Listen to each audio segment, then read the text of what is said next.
Hello hi students, welcome to the alpha physics classes. मैं रश्मि सिंह आप सभी बच्चों का द अल्फा फिजिक्स क्लासेस जो हमारा चैनल है उस पर बहुत बहुत स्वागत करती हूँ। मैं रश्मि सिंह आपको केमिस्ट्री एंड बायोलॉजी पढ़ाती हूँ द अल्फा फिजिक्स क्लासेस पे। तो बच्चे क्या है कि आज जो मैं आप लोगों को टॉपिक पढ़ाने वाली हूँ, आज मैं जो आप लोगों को पढ़ाऊंगी वो है क्लास 11 का first chapter some basics concept of chemistry. इसके मैंने बहुत सारे पार्ट्स पहले पढ़ा चुकी हूँ और आज जो हमारा पार्ट स्टार्ट होने वाला है वो है स्टूडेंट कंसंट्रेशन टर्म आज हम लोग स्टडी करेंगे। तो कैसे पढ़ेंगे, कैसे इसके क्वेश्चंस बनेंगे, मैं हर तरह का क्वेश्चंस आपको यहाँ पे करवाऊंगी। तो सिर्फ आपको करना क्या है कि मेरे साथ में जैसे जैसे मैं आपको बताते चलूंगी आप वहां से उसी तरह से आप आगे बढ़ते हुए चलेंगे। ठीक है स्टूडेंट। एक चीज और है कि अगर जो स्टूडेंट ऐसे स्टूडेंट जो आज पहली बार हमारे चैनल को देख रहे हैं तो आप सभी लोगों से रिक्वेस्ट है कि प्लीज हमारे चैनल को सबसे पहले आप सब्सक्राइब कर ले। उसके बाद क्या है कि हर एक चैप्टर जितने भी आपको प्रोवाइडेड किए जाएंगे यूट्यूब पे, उसके हर एक चैप्टर का आपको नोटिफिकेशंस मिल जाएंगे। आपको इसमें केमिस्ट्री, फिजिक्स, बायोलॉजी एंड साथ में मैथ्स भी पढ़ाई जाती है क्लास 9 टू लेकर के क्लास 12 तक के। अगर आपको ऑनलाइन या ऑफलाइन क्लासेस के बारे में अगर कोई जानकारी लेनी हो तो आप डायरेक्टली डिस्क्रिप्शन में जा करके वहाँ आपको ईमेल आईडी दिया हुआ है, आपका नंबर दिया हुआ है, इंस्टाग्राम, फेसबुक सबके लिंक दिए हुए हैं, तो आप वहाँ से भी हमें कॉन्टेक्ट कर सकते हैं। ओके स्टूडेंट, तो चलिए आज हम लोग स्टार्ट करते हैं। हमें क्या स्टडी करना है बच्चे? कंसंट्रेशन टर्म्स को स्टडी करना है आज हमें, कंसंट्रेशन टर्म्स। और क्लास 11 में जो हम लोग हैं तो वहां पे हम लोग कंसंट्रेशन पढ़ेंगे, 9 कंसंट्रेशन टर्म को पढ़ेंगे। जो सबसे पहले हम लोग पढ़ेंगे वेट बाई वेट परसेंट। ठीक है ना, हम लोग सबसे पहले क्या पढ़ेंगे बच्चे? वेट बाई वेट परसेंट को पढ़ेंगे। ठीक है। सेकंड जो हम लोग पढ़ेंगे वो होंगे वॉल्यूम बाई वॉल्यूम परसेंट को पढ़ेंगे। थर्ड जो हमारा होगा वो होंगे वेट बाई वॉल्यूम परसेंट को हम लोग स्टडी करेंगे। ठीक है। फोर्थ जो हमारा होगा बच्चे वो हम लोग स्टडी करेंगे मोल फ्रैक्शन को पढ़ेंगे। ठीक है। फिफ्थ हमारा जो होगा स्टूडेंट वो हम पढ़ेंगे पीपीएम, जिसे हम बोलते हैं पार्ट्स पर मिलियन। क्या बोलते हैं इसे बच्चे? Parts per million. ठीक है। सिक्स जो हमारा है स्टूडेंट वो है पीपीबी, जिसे हम लोग क्या बोलते हैं? पार्ट्स पर बिलियन। ठीक है। उसके बाद 7 हम लोग स्टडी करेंगे मोलैरिटी। ठीक है। 8 हम लोग स्टडी करेंगे बच्चे मोलैलिटी। क्या स्टडी करेंगे? मोलैलिटी। और 9 जो हम लोगों का रहेगा वो रहेंगे नॉर्मेलिटी। इतने कंसंट्रेशन टर्म हम लोगों को इस चैप्टर में पढ़ने हैं। ये सबसे रिलेटेड आपको क्वेश्चंस करने हैं। मेनली तो न्यूमेरिकल ही इंपॉर्टेंट होते हैं बच्चे। तो क्या है कि यहाँ पे हम लोग क्या पढ़ेंगे? सबसे फर्स्ट में wait by weight percent, volume by volume percent, weight by volume percent, mole fraction, ppm parts per million जिसे बोलते हैं, पीपीबी पार्ट्स पर billion, molarity, molality and normality. लेकिन आज का जो हमारा लेक्चर होगा बच्चे उसमें हम लोग ये पढ़ेंगे wait by wait, volume by volume percent, weight by volume percent, mole fraction, parts per million, parts पर बिलियन। इतने हम लोग स्टडी करते हैं। ठीक है। मैंने इस चैप्टर को पढ़ने से पहले मोल कंसेप्ट का थोड़ा बहुत नॉलेज रखना बच्चे आप लोगों के लिए बहुत जरूरी है कि हम लोग नंबर ऑफ मोल्स कैसे निकालते हैं, ये सब आपको आने चाहिए। तो नंबर ऑफ मोल्स का फॉर्मूला क्या होता है बच्चे? तो given mass by molar mass. बिल्कुल सही। जितना आपका मास गिवन होगा उसे टोटल मोलर मास से डिवाइड कर देंगे तो हमारा नंबर ऑफ मोल्स निकल जाएगा। ठीक है ना। अच्छा एक बात बताइए, जब हम लोग पढ़ते हैं सॉल्यूशन, हम लोग क्या पढ़ते हैं बच्चे? सॉल्यूशन। तो सॉल्यूशन दो चीज से बने होते हैं। एक हमारा होता है बच्चा सॉल्यूट और दूसरा हमारा क्या होते हैं बच्चे? सॉल्वेंट होते हैं। सॉल्यूशन में दो चीज होते हैं, एक हमारा होता है सॉल्यूट और दूसरा क्या होते हैं बच्चे? सॉल्वेंट होते हैं। तो अच्छा एक बात बताइए, हम लोग कौन सॉल्यूट है कौन सॉल्वेंट है ये कैसे पता करते हैं? कौन सा सॉल्यूट है कौन सा सॉल्वेंट है ये हम कैसे पता करते हैं? तो हम सिंपली में ये जानते हैं कि जिसका अमाउंट ज्यादा होगा, मान लीजिए जिसमें ज्यादा वैसा सबस्टांस जो ज्यादा अमाउंट में प्रेजेंट होंगे उसे हम लोग सॉल्वेंट मान लेते हैं। वैसा सबस्टांस जो ज्यादा अमाउंट में प्रेजेंट होते हैं हम उसे सॉल्वेंट मानते हैं, और जो कम अमाउंट में प्रेजेंट होता है उसे हम सॉल्यूट मानते हैं। यानी कि किसी भी सॉल्यूशन में जो मोर अमाउंट में प्रेजेंट होंगे, जो ज्यादा अमाउंट में प्रेजेंट होंगे, हम उसे क्या बोलते हैं बच्चे? सॉल्वेंट बोलते हैं। लेकिन क्या ये आंसर हमेशा सही होता है? बिल्कुल भी नहीं होता। जैसे एक एग्जांपल अगर हम लेते हैं तो 98 ग्राम H2SO4 है हमारे पास और 54 ग्राम वाटर है। ठीक है ना। अगर आपसे पूछेगा कि ये दोनों मिले हुए हैं। मान लीजिए इन दोनों का एक सॉल्यूशन मैंने बनाया। अगर आपसे पूछा जाएगा कि अच्छा बच्चे बताइए कि इसमें से सॉल्वेंट कौन है, सॉल्यूट कौन है, तो हमने क्या बोला कि जो ज्यादा अमाउंट में प्रेजेंट होता है वो सॉल्वेंट होता है। तो सॉल्वेंट क्या होना चाहिए, यहाँ पे H2SO4 होना चाहिए, सल्फ्यूरिक एसिड होना चाहिए। लेकिन वहां पे क्या होते हैं, वाटर होता है। वहां पर सॉल्वेंट क्या होते हैं बच्चे, वाटर होते हैं। तो अब हमें क्या है कि अब हमें पता कैसे चलेगा कि कौन सॉल्वेंट है कौन सॉल्यूट है। तो कौन सा सब्सटेंस सॉल्यूट है या सॉल्वेंट है, उसे देखने के लिए हमें नंबर ऑफ मोल्स देखने होंगे। क्या देखना होगा बच्चे, नंबर ऑफ मोल्स। तो जिसका नंबर ऑफ मोल्स ज्यादा होगा वो सॉल्वेंट होंगे, और जिनके नंबर ऑफ मोल्स कम होंगे वो सॉल्यूट होगा। चलिए हम नंबर ऑफ मोल्स निकालते हैं। तो नंबर ऑफ मोल्स का फॉर्मूला क्या होते हैं, क्या होता है, given mass by molar mass. ठीक है, तो चलिए H2SO4 का सबसे पहले हम लोग निकालते हैं, मोल्स निकालते हैं। तो गिवन मास कितना है बच्चे, 98 है, मैंने लिख दिया 98। मोलर मास निकालते हैं H2, यानी हाइड्रोजन के 2 एटम है, तो 1 × 2 प्लस सल्फर कितना एटम होता है बच्चे, 32 होते हैं। ऑक्सीजन का कितना होता है, 16 × 4, क्योंकि 1 एटम का 16 होता है, तो 4 एटम है तो × 4 हो गया। तो ये हमारा हो गया 98। ये कितना हो गया हमारा, 2 + 32 + 16 को 4 से मल्टीप्लाई कीजिए तो कितना हो जाएगा, 64। यहाँ मैंने लिख दिया 64। ठीक है, जब आप इसे ऐड करेंगे तो 9 4 2 8 हो जाएगा, यहाँ पे 8 हो जाएंगे, और 6 + 3 क्या हो जाएगा, 9, यानी कि नंबर ऑफ मोल्स कितने हो गए, 1।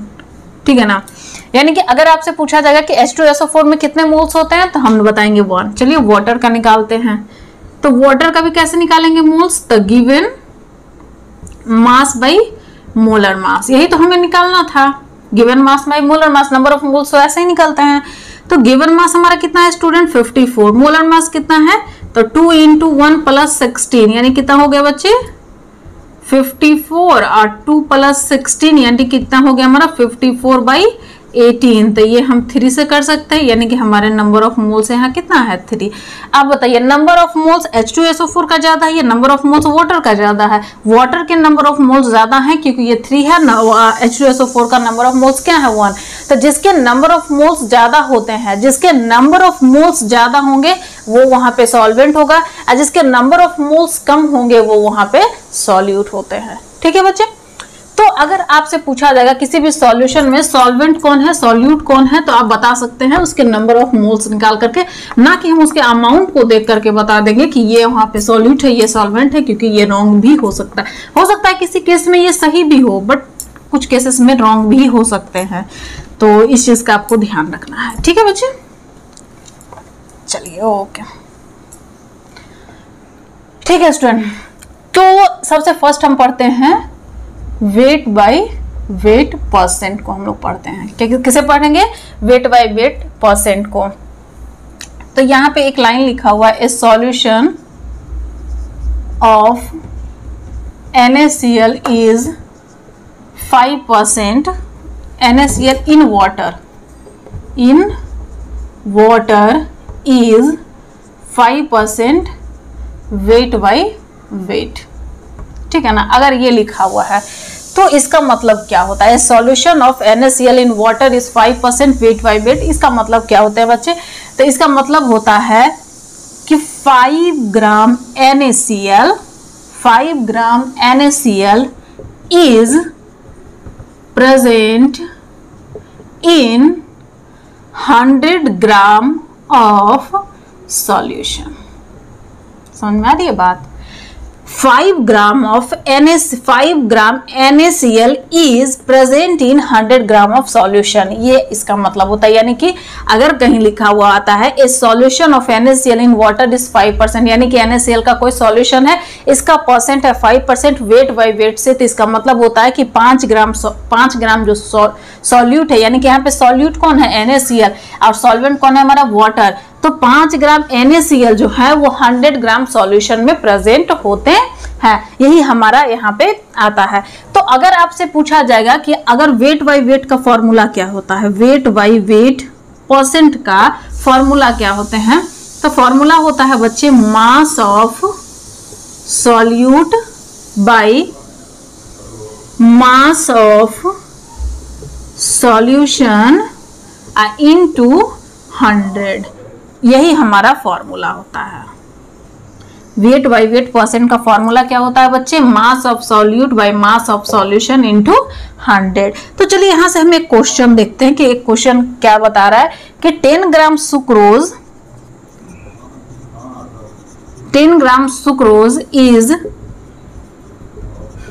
dissolved in 100 gram water.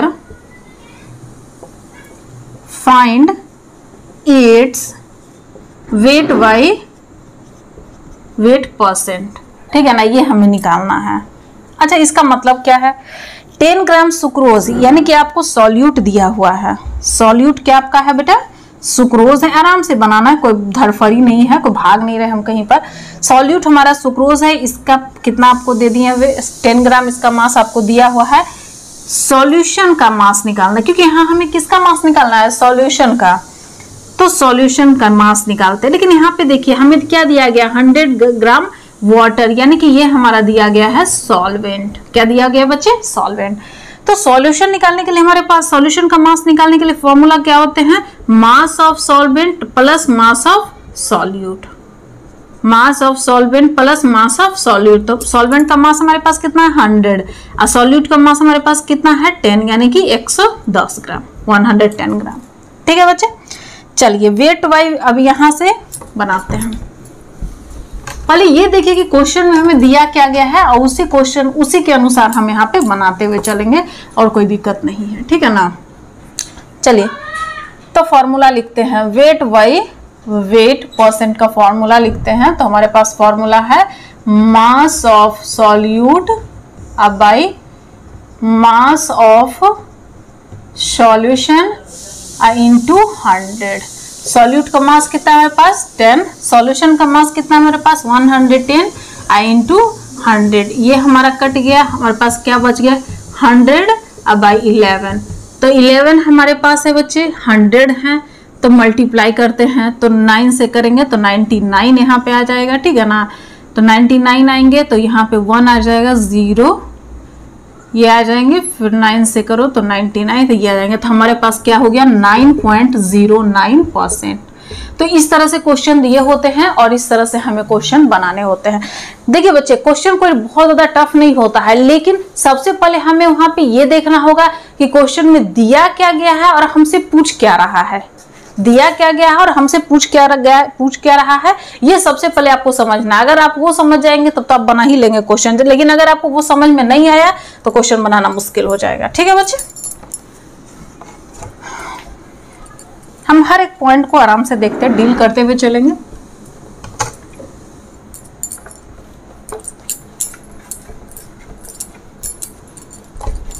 इसके जितने भी और भी जो लेक्चर्स है बेटा वो नीचे में आपको डिस्क्रिप्शन में दिया गया है, तो आप वहां से देख सकते हैं अगर आपको नहीं पता है तो, या अगर आप हमारे फर्स्ट बार हमारे चैनल को देख रहे हैं तो। ठीक है, चलिए नेक्स्ट जो क्वेश्चन है वो क्या है? 10 ग्राम NaCl is 10 gram NaCl is present in 100 milliliter of solution. Find weight by weight percent if density of solution is 1.2 gram per millilitre. ये क्वेश्चन है बच्चे। ठीक है, आप सबसे पहले देखिए यहाँ क्या दिया हुआ है? वेट बाई वेट परसेंट निकालना है। ठीक है ना, तो वेट बाई वेट परसेंट का हम लोग फॉर्मूला लिख देते हैं। मास of solute by mass of solution into 100। हमारे पास फॉर्मूला तो यही होते हैं बच्चे, बिल्कुल यही होता है। चलिए वेट बाय वेट परसेंट निकालना है, तो मास ऑफ सॉल्यूट कितना दिया गया है? 10 ग्राम मैंने लिख दिया। मास ऑफ सॉल्यूशन, लेकिन यहाँ पे आप अगर देख रहे हैं तो यहाँ मास ऑफ सॉल्यूशन नहीं दिया गया, वॉल्यूम ऑफ सॉल्यूशन दिया गया है और डेंसिटी दिया गया है। तो डेंसिटी और वॉल्यूम दिया हुआ है तो क्या हम मास निकाल सकते हैं? क्या आपको ये फॉर्मूला पता है? Density equal to mass by volume, पता है? बिल्कुल पता ही होगा, आप 11 में पढ़ रहे हैं। तो चलिए यहाँ से मैं मास निकाल लेती हूँ, डेंसिटी इनटू वॉल्यूम। डेंसिटी हमारा कितना दिया गया बच्चे? 1.2 ग्राम पर मिलीलीटर, मिलीलीटर नीचे आ जाएगा। वॉल्यूम हमारा कितना दिया गया बच्चे? 100 मिलीलीटर। तो मिलीलीटर मिलीलीटर कट जाएगा, ये पॉइंट नीचे आ जाएंगे तो ये भी कट जाएगा, तो हमारे पास क्या बचेंगे? 120 ग्राम। ठीक है, तो मास हमारा, मास ऑफ सॉल्यूशन हमारा कितना आ गया बच्चे? 120 ग्राम। तो चलिए यहाँ पे मास ऑफ सॉल्यूशन मैंने लिख दिया 120 ग्राम और बाई 100, तो ग्राम से तो ग्राम यहाँ पे कट जाएंगे। ठीक है, ये भी आपका यहाँ से यहाँ कट गया, तो हमारे पास क्या बच गया बेटा? 100 बाई 12, 100 बाई 12। तो इससे अब हमें यहाँ से करना है, तो 25 से ये कट जाएंगे और यहाँ से 25 4 100 और 3 4 12, यानी कि हमारे पास क्या जाएगा बेटा? 25/3। आज जब इसे हम बनाते हैं, जैसे ये हो गया 3 या ये हो गया 25, तो 24 यहाँ हो जाएंगे, 1 आ जाएगा यहाँ पे। ठीक है, यहाँ पॉइंट देंगे तो 0 आएगा, 3 3 जा 9, यहाँ पे फिर आएंगे, फिर मैंने दिया, ठीक है ना, 3 3 जा 9, हमारे पास क्या आ जाएंगे बेटा? 8.33%। तो अब क्या है कि यहाँ पे देखना क्या है, ध्यान क्या देना है, जैसे बच्चे गलती क्या करते हैं, जैसे क्वेश्चन यहाँ दिया हुआ है 10 ग्राम NaCl is present in 100 millilitre of solution, तो आपको वहां पे ध्यान देना है कि वो किस में दिया गया है, क्या उसका मास दिया हुआ है, डेंसिटी दिए हुए हैं, या फिर उसका वॉल्यूम दिया हुआ है। अगर आप यहाँ पे वॉल्यूम दिए हुए हैं, डेंसिटी आपको दे दिया, तो मास हम निकाल सकते हैं किस फॉर्मूला से? Density equal to mass in mass by volume. इस फॉर्मूला से हम किसी का भी मास, या फिर कुछ क्वेश्चन में हो सकता है कि वॉल्यूम दिया हुआ हो, ठीक है, कुछ क्वेश्चन में हो सकता है मास दिया हुआ हो, डेंसिटी दिया हुआ, वॉल्यूम आपसे पूछ ले। तो इस तरह के क्वेश्चंस रिपीट होते रहते हैं, तो वैसे क्वेश्चंस आपको बनाने होंगे और आपको आने चाहिए कि वैसे क्वेश्चंस को हम कैसे कंप्लीट कर सकते हैं। ठीक है बेटा, तो ये आपका हो गया। कोई क्वेश्चंस बहुत टफ नहीं है लेकिन इंपॉर्टेंट है, इंपॉर्टेंट है, ये हर एक क्वेश्चन इंपॉर्टेंट है, इस चीज को याद रखिएगा। ये नहीं है कि मैम ने, इसमें हम आपको हर तरह के क्वेश्चंस करवा देंगे, जिस भी तरह के क्वेश्चंस आपसे पूछे जा सकते हैं उस तरह के हर एक क्वेश्चंस मैं आपको करवा दूंगी, कोई क्वेश्चंस आपसे छूटेगा नहीं इसमें। ठीक है ना, हर एक क्वेश्चन आपको करवा दिया जाएगा।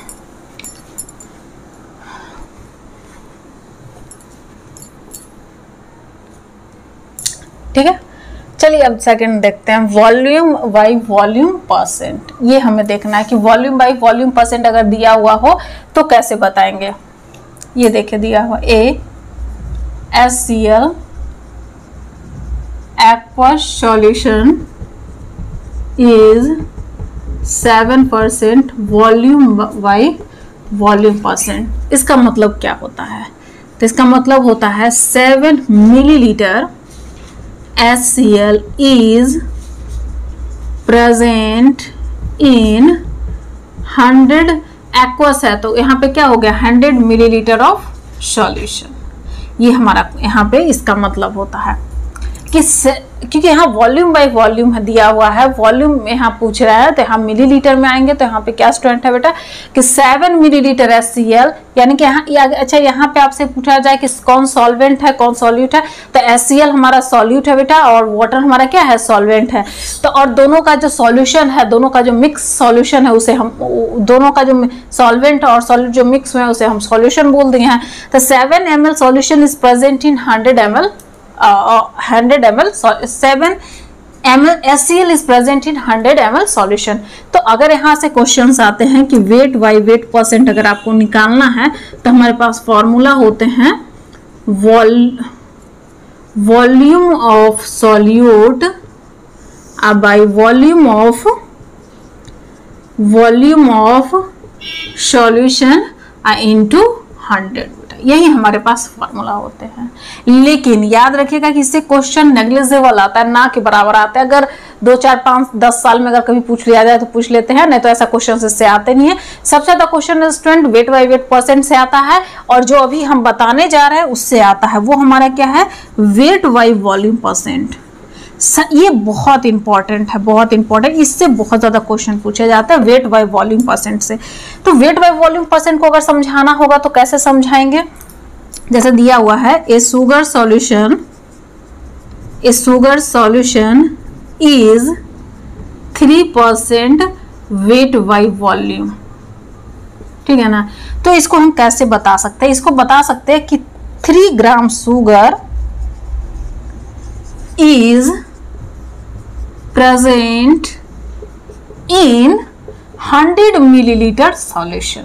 समझ में आ रही है, वेट बाई वॉल्यूम परसेंट बता रहा है यहाँ पे। इसका मतलब है 3 ग्राम जो शुगर है वो 100 मिलीलीटर सॉल्यूशन में प्रेजेंट है, यही यहाँ से बताया जाएगा।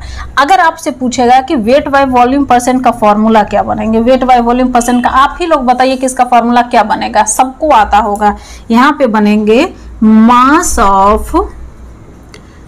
Of solute by volume of solution by volume of solution into 100।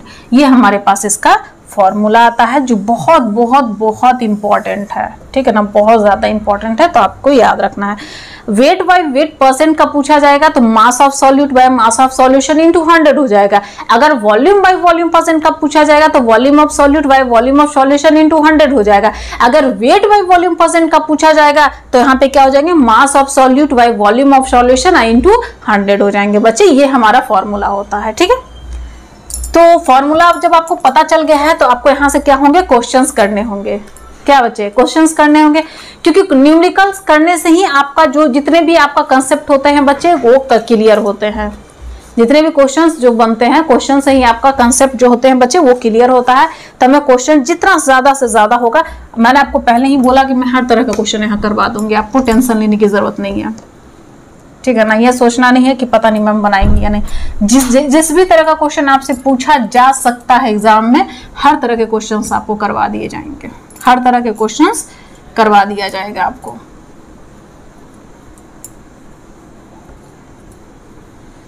चलिए ठीक है, क्वेश्चन है a sugar solution is 10% weight by volume. चलिए ठीक है, find weight by weight percent. चलिए ठीक है, weight by weight percent if density of solution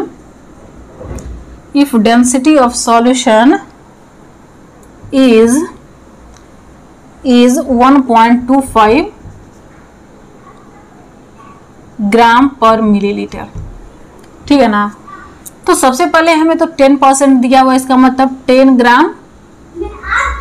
gram sugar जो है वो 100 मिलीलीटर सॉल्यूशन में प्रेजेंट है, यानी कि हमें वॉल्यूम दिया हुआ है और निकालना हमें किस में है, वेट बाय वेट में, यानी कि वेट बाय वेट परसेंट का निकालना है। तो कैसे हम बनाएंगे बच्चे, वेट बाय वेट परसेंट का निकालना है तो वेट बाय वेट परसेंट का फॉर्मूला हमारे पास होते हैं, ठीक है ना।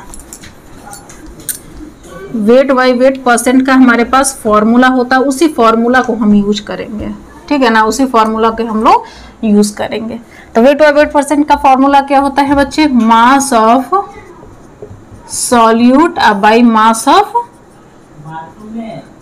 Of solution into 100। तो यहाँ पे देखिए मास ऑफ सॉल्यूशन आपके पास में नहीं है तो उसे निकालना होगा। तो निकालने के लिए हमारे पास क्या होते हैं, तो density equal to mass into volume, density equal to mass by volume, ठीक है ना। तो सबसे पहले क्या करना है कि आपको मास निकालना है, तो मास निकालने के लिए क्या होगा, डेंसिटी इंटू वॉल्यूम को मल्टीप्लाई करना होगा। तो m इक्वल टू डेंसिटी हमारा कितना दिया गया है 1.25 और ये हमारा कितना दिया गया है 100 मिलीलीटर, ठीक है ना। ये ग्राम पर मिलीलीटर है और ये हमारा मिलीलीटर कट गया बच्चे, तो ये हमारा नीचे चला जाएगा 100, ये भी कट गया, यानी हमारे पास क्या बच गया 125 ग्राम। यानी कि मास ऑफ सॉल्यूशन अगर आपसे पूछा जाएगा मास ऑफ सॉल्यूशन तो हमारे पास क्या आ जाएंगे 125 ग्राम, ठीक है बच्चे। चलिए अब हो जाएगा, मास ऑफ सॉल्यूट हमारा कितना दिया हुआ था 10, मास ऑफ सॉल्यूशन हमारा कितना दिया हुआ है 125 और ये हमारा हो गया 100, ठीक है। चलिए इस ये मल्टीप्लाई हो जाएगा तो ये क्या हो जाएंगे 1000 बाई 125। तो जब 125 को 1000 से जब आप डिवाइड करेंगे, 1000 से जब डिवाइड करेंगे तो 8 बार में हो जाएगा, यानी कि हमारा परसेंट कितना हो गया 8%। तो इस तरह से आप बना सकते हैं बच्चे। यहाँ दिया हुआ था एक शुगर सॉल्यूशन है जो 10% है, वेट बाय वॉल्यूम। जैसे वेट बाय वॉल्यूम दिया तो सबसे पहले तो हमें ये समझना है कि 10 ग्राम शुगर 100 मिलीलीटर वॉल्यूम में प्रेजेंट है, ठीक है ना, सॉल्यूशन में प्रेजेंट है। वेट बाय वेट आपको निकालना था, तो जो निकालना है उसे मैं एक साइड में लिख दिया, मैंने लिख दिया वेट बाय वेट का फॉर्मूला क्या होता है बच्चे, तो मास of solute bye mass of solution into 100 होता है। तो चलिए मैंने वो लिख दिया, मास of solute bye mass of solution into 100। लेकिन यहाँ पे तो मास ऑफ सॉल्यूट तो हमें दिया गया था, लेकिन मास ऑफ सॉल्यूशन नहीं है, लेकिन मास ऑफ सॉल्यूशन नहीं है, लेकिन हमें वहां पे डेंसिटी दिया हुआ है, वॉल्यूम दिया हुआ है। तो डेंसिटी ऑफ वॉल्यूम दिया हुआ है तो हम मास तो निकाल सकते हैं, mass equal to density into volume. तो इस तरह से हम इसका फॉर्मूला निकाल सकते हैं और इसे हम बना सकते हैं, ठीक है बच्चे। चलिए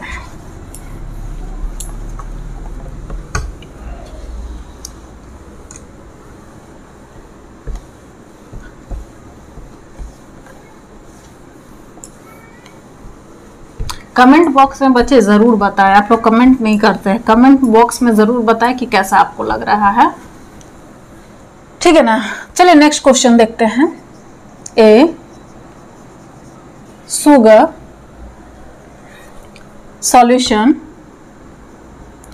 is 10% weight by weight percent, okay, ठीक है। Find weight by volume percent if density is 1.2 gram per millilitre, ठीक है ना। ये हमारा फॉर्मूला था। चलिए ठीक है बनाते हैं। सबसे पहले तो ये दिया हुआ है तो इसका मतलब क्या है, 10 ग्राम शुगर 100 ग्राम सॉल्यूशन में प्रेजेंट है। ये समझ में आपको आ रहा है क्यों मैं लिख रही हूँ, क्योंकि यहाँ पे 10 वेट बाय वेट में दिया है तो ये लिख लिया। चलिए हमें निकालना क्या है student, weight by volume, weight by volume. चलिए इसका फॉर्मूला सबसे पहले हम लोग लिखते हैं, ठीक है। फॉर्मूला हमारा क्या है student, mass of solute by volume of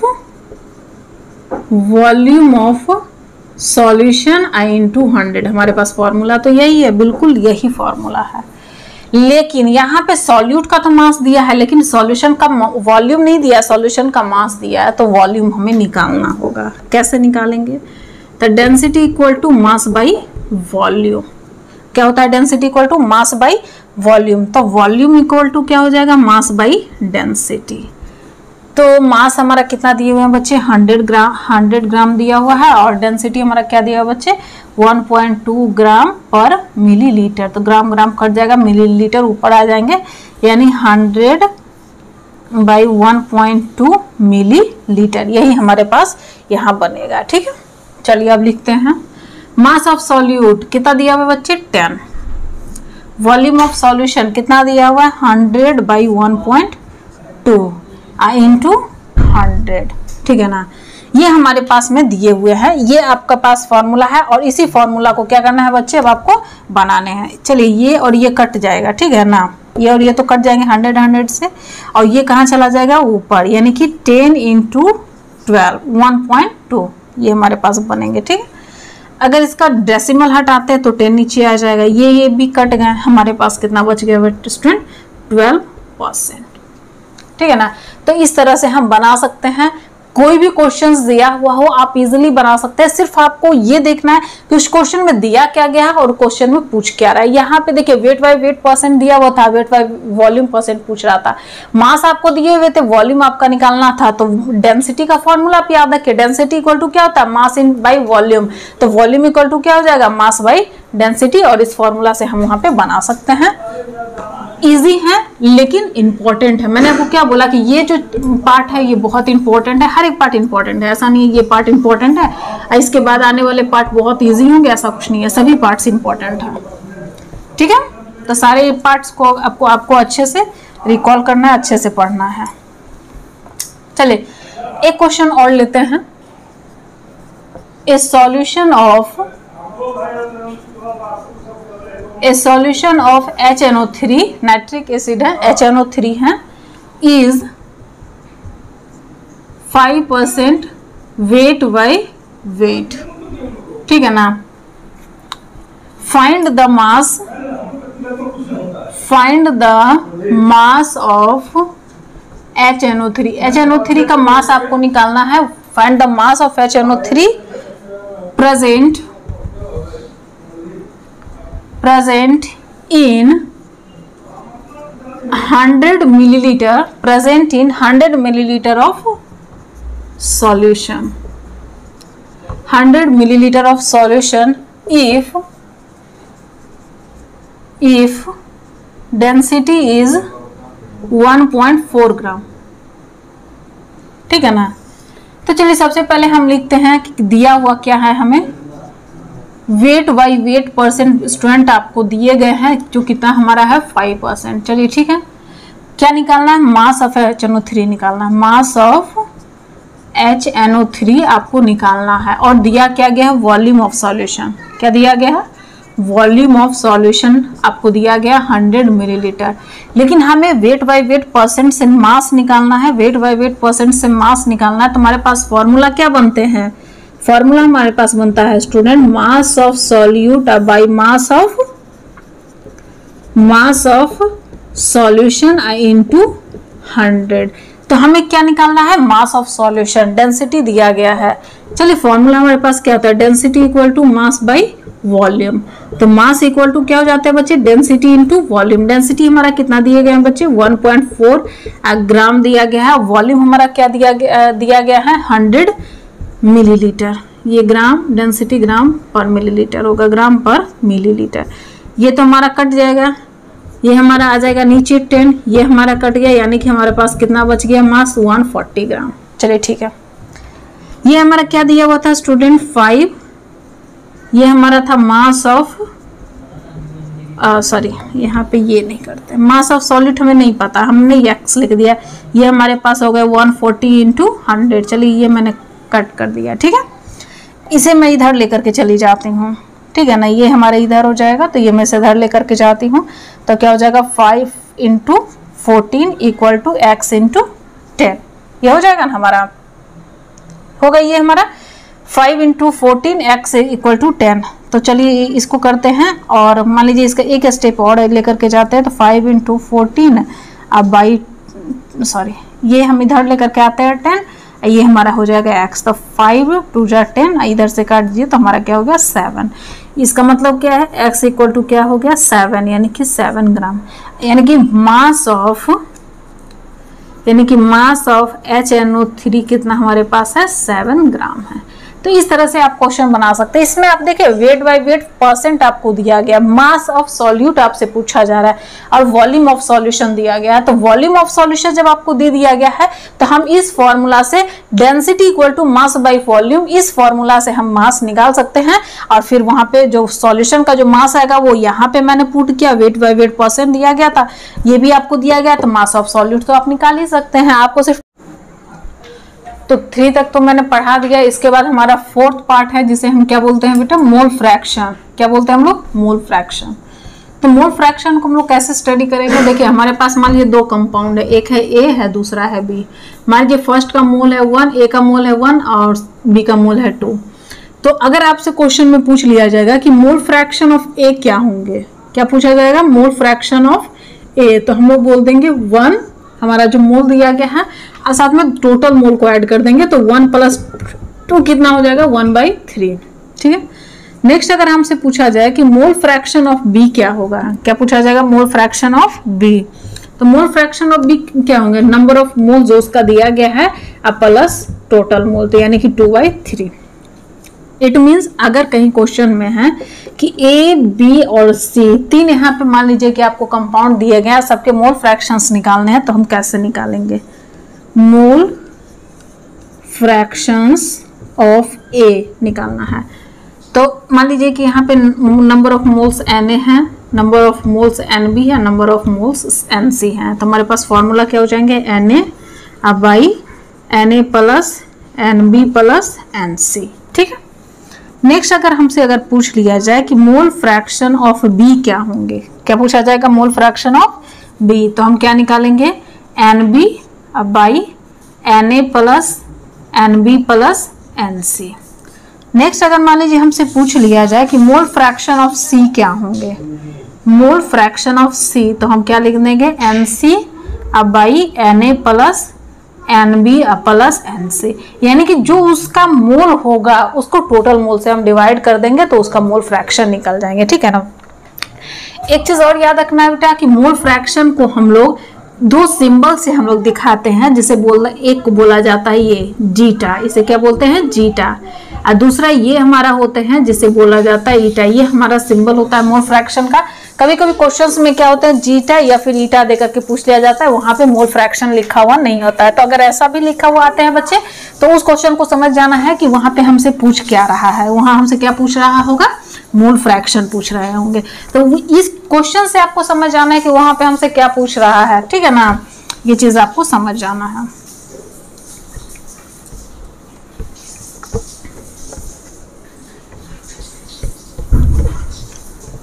ठीक है, चलिए एक यहाँ क्वेश्चन है, मान लीजिए कि 40 ग्राम NaOH है, सॉरी 4 नहीं 40 ग्राम NaOH है और 54 ग्राम H2O है। ठीक है ना, आपको निकालना है जीटा ऑफ NaOH और सेकंड निकालना है जीटा ऑफ H2O। तो कैसे निकालेंगे, यहाँ देखिए मास दिया गया है, हमें निकालना क्या होगा student, mole, number of moles.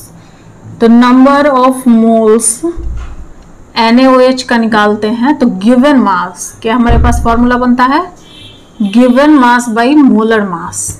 ठीक है ना, तो गिवन मास हमारा कितना है 40, मोलर मास क्या हो जाएगा 23 प्लस 16 प्लस 1, यानी कि हमारे पास क्या बन जाएगा 40/40 इक्वल टू 1 मोल हो जाएंगे। ठीक है, चलिए सेकंड निकालते हैं, नंबर ऑफ मोल्स H2O का हम निकालते हैं। तो उसमें भी हमारे पास क्या फॉर्मूला बनेंगे बच्चे, given mass by molar mass. क्या बनेगा, मोलर मास।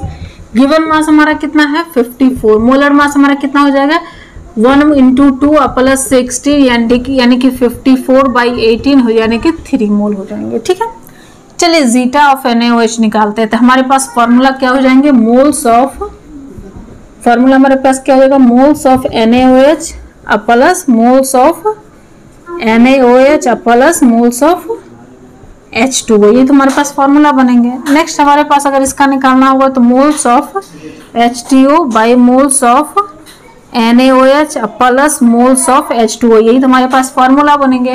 तो मोल्स ऑफ NaOH के क्या होते हैं 1, मोल्स ऑफ NaOH क्या होता है 1 प्लस इसका कितना है 3, यानी कि हमारे पास क्या बनेंगे 1/4, इसे हम 0.25 भी लिख सकते हैं। ठीक है, चलिए इसका निकालते हैं। तो वाटर का मोल कितना है 3, इसका कितना है 1 प्लस 3 इक्वल टू 3/4, यानी कि हम 0.75 भी लिख सकते हैं। या फिर हम इस तरह से भी लिख सकते हैं कि मान लीजिए हमारे पास 3 कंपाउंड है ABC, तो अगर हमें तीनों का रिलेशन बताना है मोल्स जीटा का, तो ऐसे हम लिख सकते हैं zeta of A plus zeta of B plus zeta of C equal to 1। ये फॉर्मूला याद आप रखिएगा बेटा, ये फॉर्मूला बहुत इंपॉर्टेंट है, टाइम सेविंग होगा जब आप कॉम्पिटिटिव एग्जाम देंगे। तो अगर आप इस तरह से अगर आप बना लेते, जैसे मान लीजिए कि हमारे पास एक कंपाउंड था NaOH और एक कंपाउंड था वाटर, तो NaOH का अगर निकाल लिए तो हम डायरेक्टली NaOH से 1 को माइनस कर देंगे तो हमारा वाटर का निकल जाएगा। मान लीजिए NaOH का हमारा कितना आया था मोल फ्रैक्शन 1, तो 0.25, तो 1 माइनस 0.25 करोगे तो 0.75 मोल फ्रैक्शन इसका आपका निकल जाएगा। तो इस तरह से इजीली आप एक का बना करके 2 या 3 का आप इजीली निकाल सकते हैं। अगर कॉम्पिटिटिव एग्जाम में आते हैं तो आप इसका हेल्प ले सकते हैं, या फिर अगर इसका ये बहुत इंपॉर्टेंट है, बहुत ज़्यादा यूज होगा, आप बनाएंगे आगे क्वेश्चंस तो आपको नजर आएंगे, इसका बहुत ज़्यादा यूज होगा तो आप बना सकते हैं। ठीक है ना, समझना आपको है अच्छे से। मैं आपको हर एक क्वेश्चन, मैंने आपको क्या बोला, पहले ही मैंने आपको बता दिया था कि हर एक क्वेश्चन मैं आपको करवाऊंगी, आपको परेशान होने की जरूरत नहीं।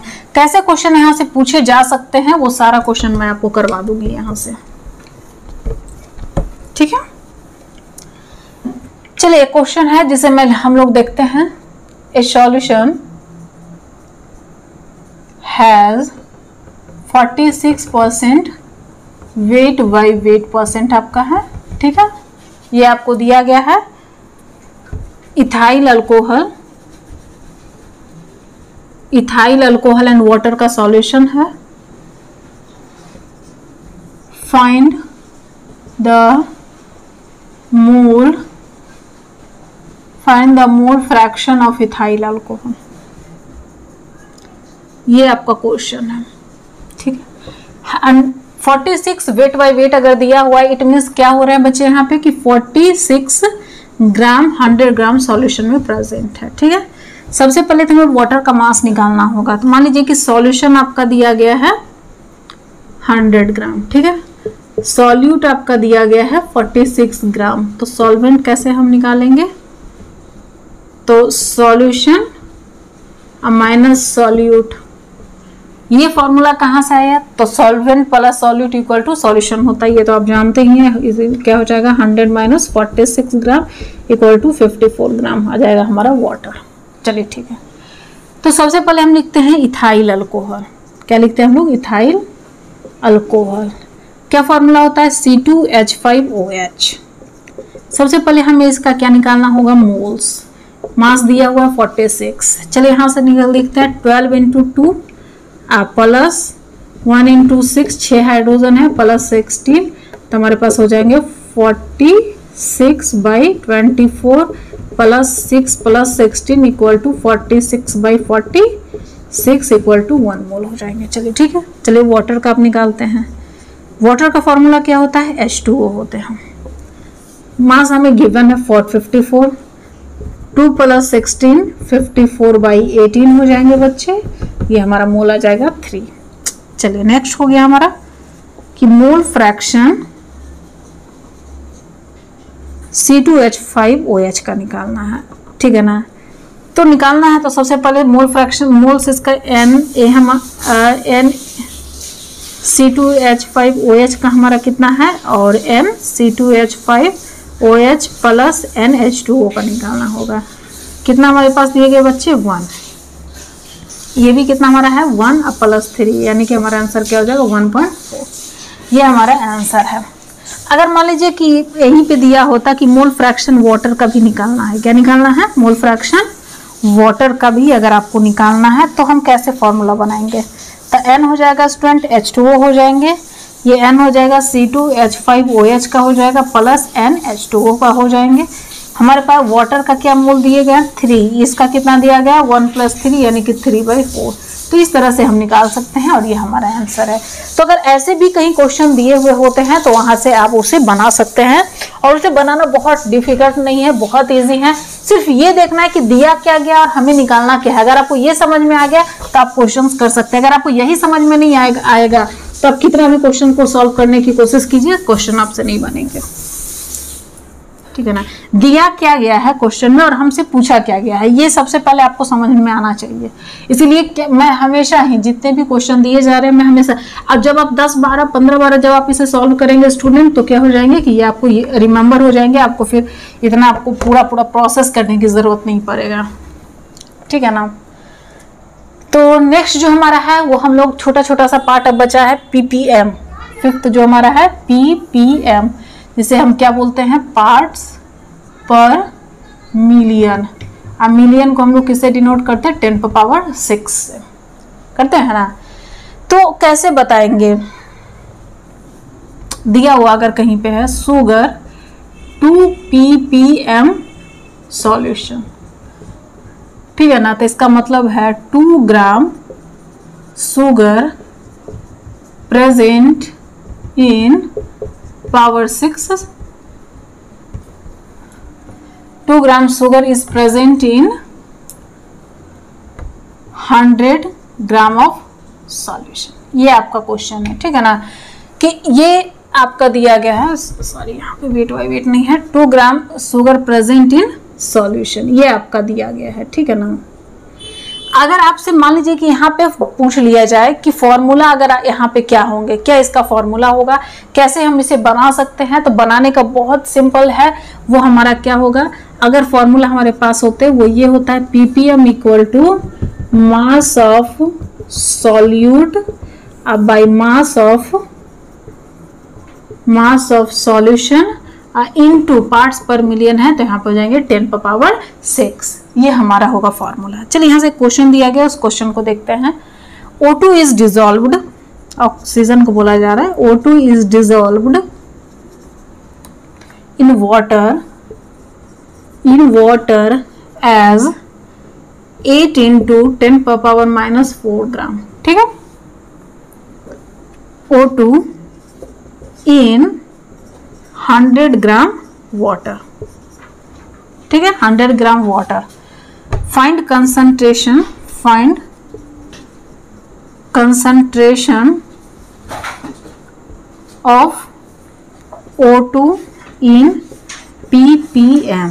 ठीक है, तो ppm O2 का कंसंट्रेशन आपको निकालना है। ppm का फॉर्मूला क्या होते हैं बच्चे? मास of solute bye mass of solution into 10⁻⁶। 10⁻⁶ क्यों लिखे? क्योंकि यहाँ पार्ट्स पर मिलियन का पूछेगा, पार्ट्स पर बिलियन का पूछेगा तो वहाँ अलग हो जाएंगे। 100 से हम तो वेट बाय वेट परसेंट के लिए वहाँ पे माइनस करते हैं, तो ये चीज़ आपको यहाँ से याद रखना है कि किसके लिए हम कैसे कहाँ से मल्टीप्लाई कर सकते हैं। ठीक है, तो चल ठीक, मास ऑफ सॉल्यूट हमारा कितना दिया गया बच्चे? 8 × 10⁻⁴। 8 × 10⁻⁴। सॉल्यूशन हमारा कितना दिया गया बच्चे? 100 है, 10⁻⁶ हो जाएंगे।